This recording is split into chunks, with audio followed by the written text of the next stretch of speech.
that person, if he thinks he checks me, come see me about something. All right. Anyway, bless you, by the way. Jennifer Lee Chan, ABC Sports Bay Area. Of course, 49ers Insider, 49ers Talk Podcast. You see the live stream 3 p.m. yesterday with Matt Mayoko down in practice. Jen, good morning to you. How are you?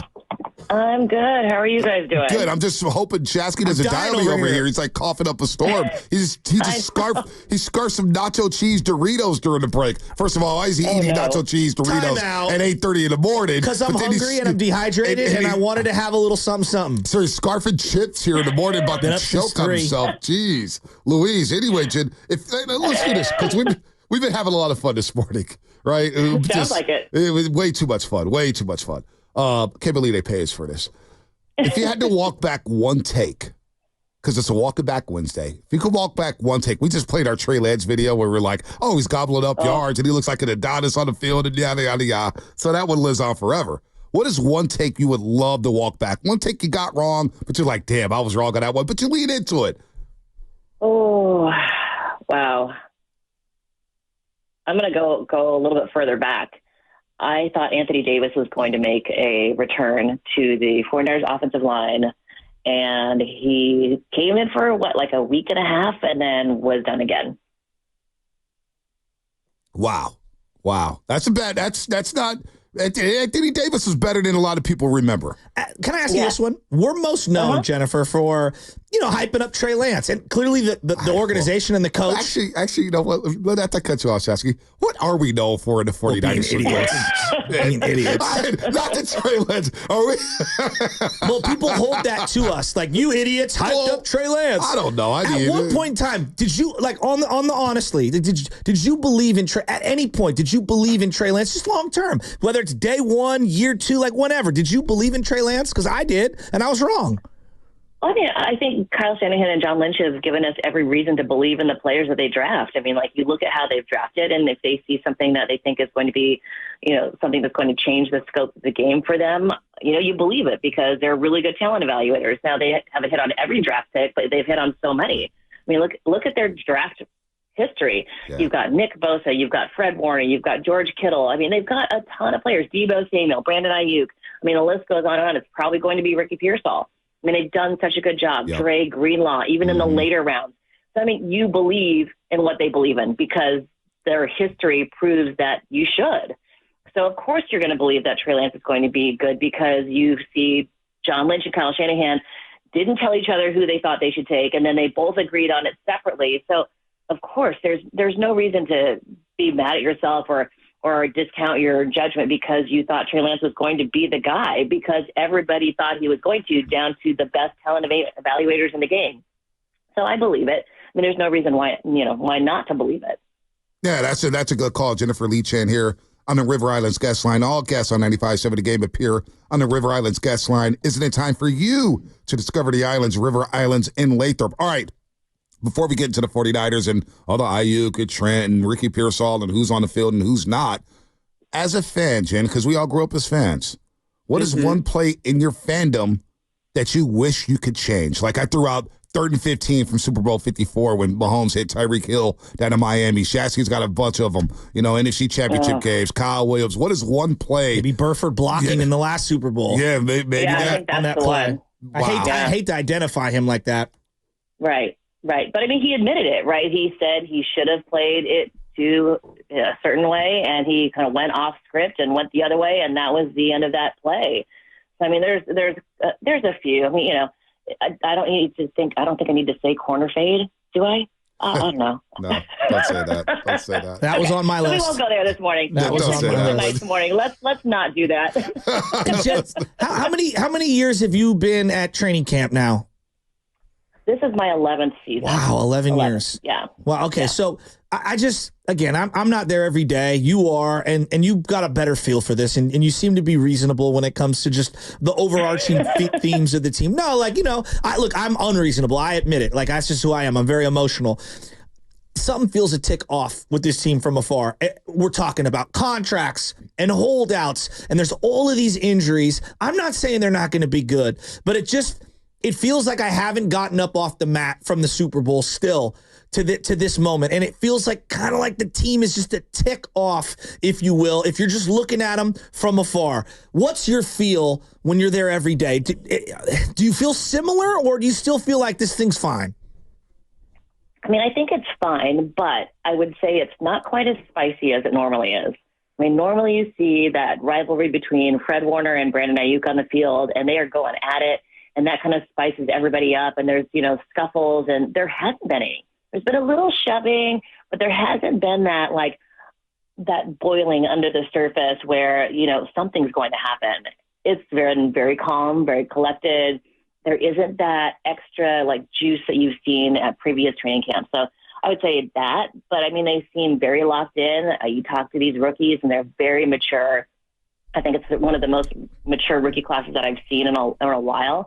But really it's a different type of focus. Usually there's a little bit more, I wouldn't say they're lacking intensity, but it's just not as spicy is what I would say. Yeah, no, I've been hearing the same thing, Jen. Ricky Pearsall, obviously some unfortunate news. He's not going to be on the practice field. Probably unlikely to see him in week number 1. Now, if you just observe Ricky Pearsall in the practices that he did partake in, how did he look? Do you still think he could be a contributor in his rookie season? Because it's not the end-all be-all. It doesn't happen this year. I mean, he's got another 4 years here with the 49ers. And not Trey Lance. Brandon Aiyuk didn't exactly pop off the film right away as a rookie, but then, he became an all-pro. Ricky Pearsall, from what you've seen from him, do you still believe that he can contribute to this football team in the regular season? Oh, absolutely. Absolutely. I mean, he came in very locked in. He's very mature. He's very focused. He's also a big film junkie, which is, I think what Kyle Shanahan loves about him. He is a studier of the playbook. He really wants to perfect his routes. And, even though he can't be on the field during practice, he was running routes on air because right now he's, dealing with a little shoulder injury. Before it was the hamstring. So now he can actually go through walkthroughs. He's been, I think very intense. When I talked to Deommodore Lenoir last week, he said, yeah, I really like him. He's really smooth out of his routes. The way he breaks is really, I think he said it's going to be a trouble for other defensive backs to cover. So he's been a challenge. He's really a finesse route runner, and I think that could be a real good thing for Brock Purdy and this offense. What exactly is going on with Aaron Banks? I thought it was, a very, not a simple injury, but I thought it was something that he'd be back and ready to roll. And then yesterday it sounds like he's going to be out for an extended period of time. That really concerns me. Yeah, the offensive line, they're really nicked up. John Feliciano had surgery, so he'll be out for a few weeks. Spencer Burford should be making it back. But, the good thing there is that Dominic Cooney has really kind of slid in and felt really comfortable in there.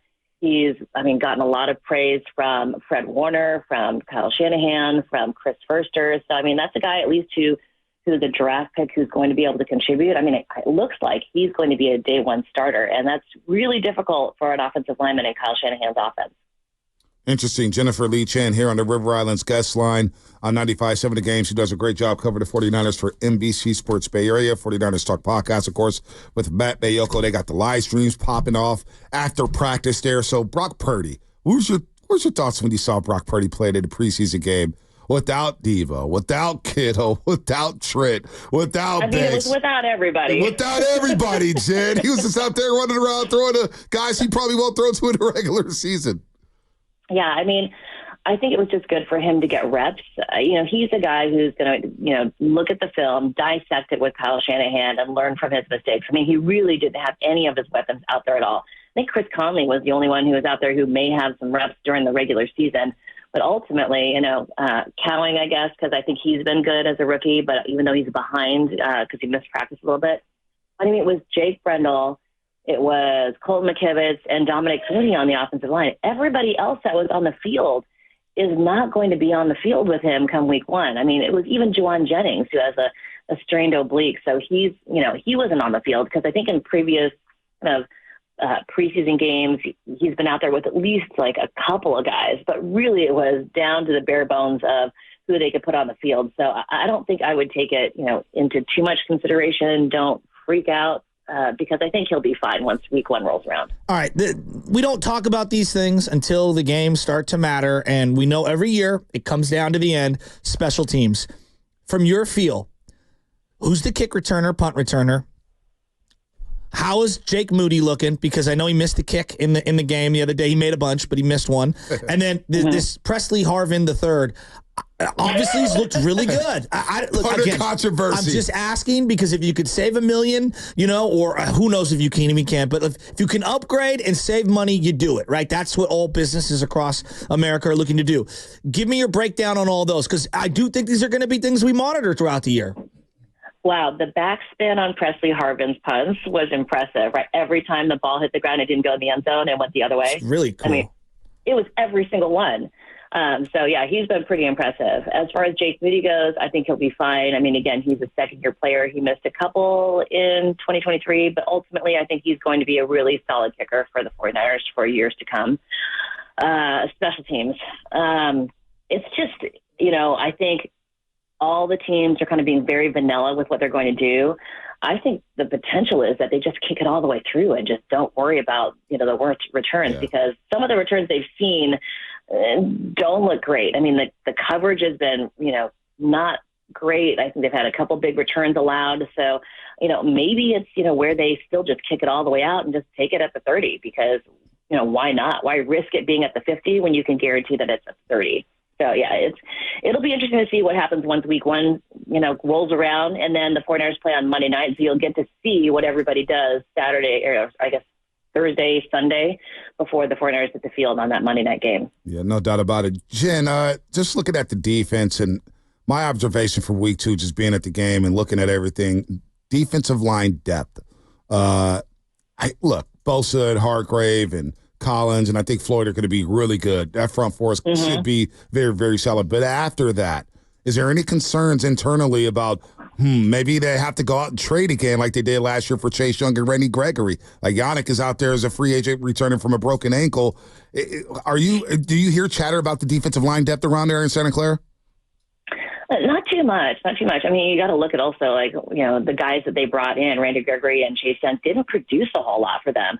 They've got to find guys that have at least been in the system or, something similar to it, because it really is different. I think it takes a guy a little bit of time to really just focus on going after the quarterback, because a lot of guys Gross Matos is a guy who had to kind of assess and then think about going for the quarterback and then going for it. So to have the mindset of just going after the quarterback is a little different for guys. So it takes a lot of time. Sometimes it takes a full training camp. Sometimes it takes longer than that.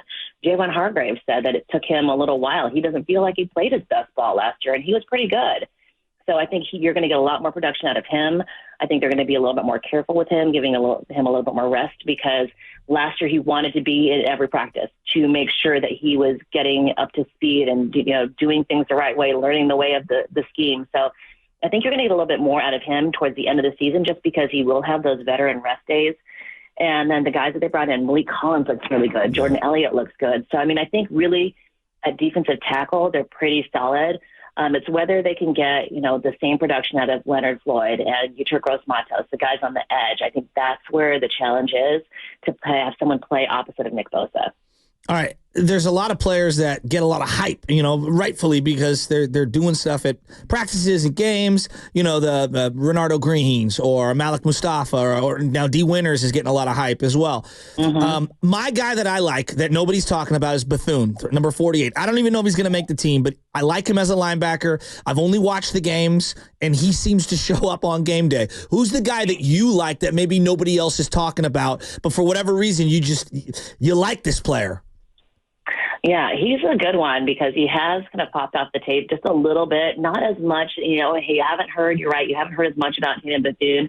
But I mean, he's got such good guys to learn from, right? Dre Greenlaw, Fred Warner, D. Winters has played really well, so he's getting a lot of reps valuable reps during the preseason.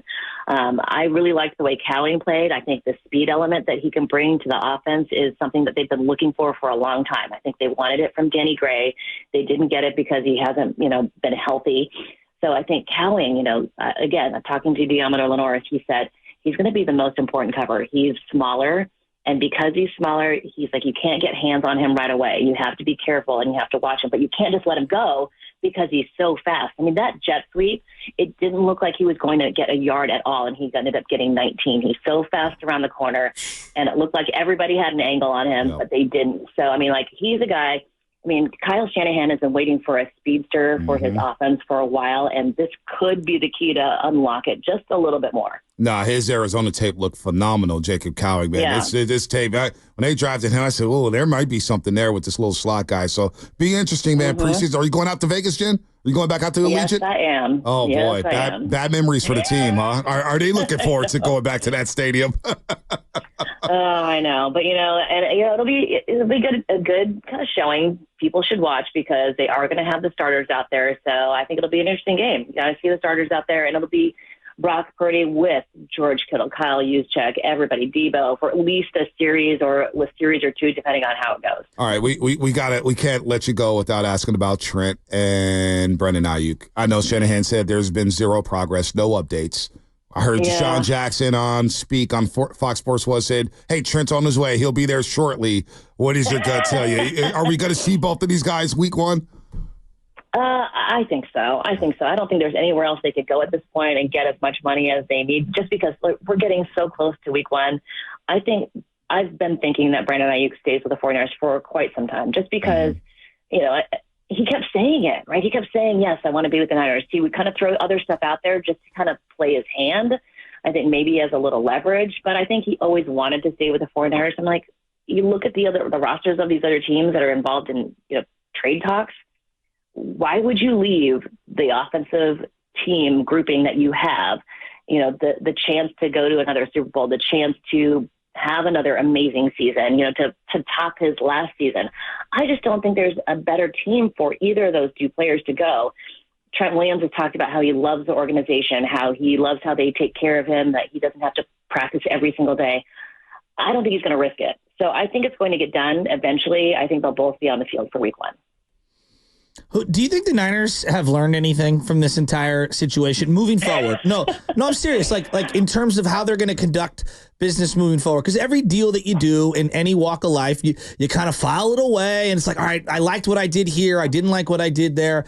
Like, what do you think the big takeaways will be for them internally? I mean, I think each one is different. I think each player treats the situation differently. So I think it's hard to compare. I think Brandon Aiyuk is unique in what he, wanted to do. I think he ultimately couldn't decide. I think it was really tough for him to decide where to go, what he wanted to do. It's a big decision for a guy who's, 20-something years old. It's the biggest step of his career. So what do you do? I think it's really tough to make a decision like that. For Trent, I think, it's just, they started working on this back in March. They knew he wanted guaranteed money. So, I think it's just something that has, there's a few little issues. I don't know what they are, but I'm feeling like they're pretty close. But I think in every contract, like we heard it with the George Kittle situation, there's little details that they want ironed out. So I think they're probably close is what my guess is with Trent Williams.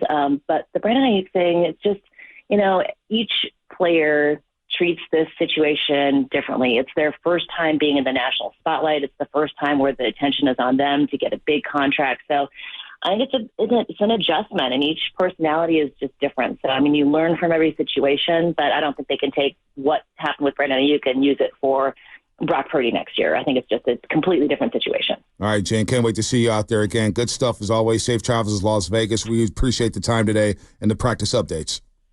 Thank you. Talk to you guys soon. Absolutely. Jennifer Thank you, Lee Chen here on the Morning Roast, courtesy of the River Islands Guest Line, NBC Sports 49ers Insider, 49ers Talk Podcast. So Jacob Cowing